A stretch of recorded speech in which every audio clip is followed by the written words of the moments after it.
মৃত্যু পথযাত্রী বাবা তার ছেলেকে দেখে একটি ঘড়ি দেখায় এবং বলে যে এই ঘড়িটা কমপক্ষে 200 বছরের পুরনো, যেটা তোমার ঠাকুরদা আমাকে দিয়েছিলেন। তো এই ঘড়িটা আমি বিক্রি করতে চাই, তো এই ঘড়িটা নিয়ে তুমি শহরের একটা জুয়েলারি শপে যাও, দেখো তোমাকে ওরা কত অফার করে। ছেলেটি ঘড়িটা নিয়ে সেই জুয়েলারি শপে যায় এবং ফিরে এসে তার বাবাকে বলে যে ওরা বলেছে এই ঘড়িটার জন্য 12,000 টাকা দেবে, কারণ এই ঘড়িটা অনেক পুরনো।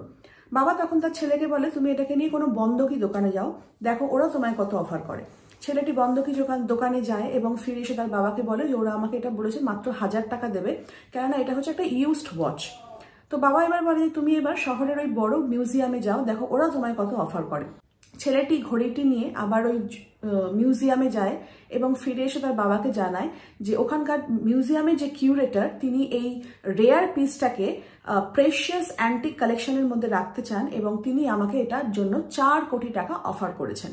তো বাবা তখন তার ছেলেকে বলে যে আমি তোমাকে ঠিক এই কথাটাই বলতে চেয়েছিলাম যে সঠিক জায়গায় কিন্তু জিনিসের সঠিক মূল্য পাওয়া যায়। যেখানে দেখবে যে তোমার কদর আছে তুমি কিন্তু সেখানেই থাকবে, যেখানে দেখবে তোমার কেউ কদর করছে না বা কোনো রেসপেক্ট নেই সেখানে কিন্তু কখনো নিজেকে রাখবে না। যে তোমার সঠিক মূল্য বুঝবে সেই কিন্তু তোমাকে কদর করবে। তো এরকম আমার জীবনে অনেক ক্ষেত্রে হয়েছে। আজকে গল্পটা এই জন্যই বলছি যে অনেক জায়গা থেকে আমি দেখেছি যে সেখানে আমার কোনো কদর নেই বা রেসপেক্ট নেই, আমি কিন্তু সেই জায়গা থেকে নিজেকে সরিয়ে এনেছি। এর জন্য হয়তো প্রতি মুহূর্তে নিজের মানুষের কাছেই প্রতিবার খুব ট্রোলড হয়েছি, খুব দেমাগ, খুব অহংকার।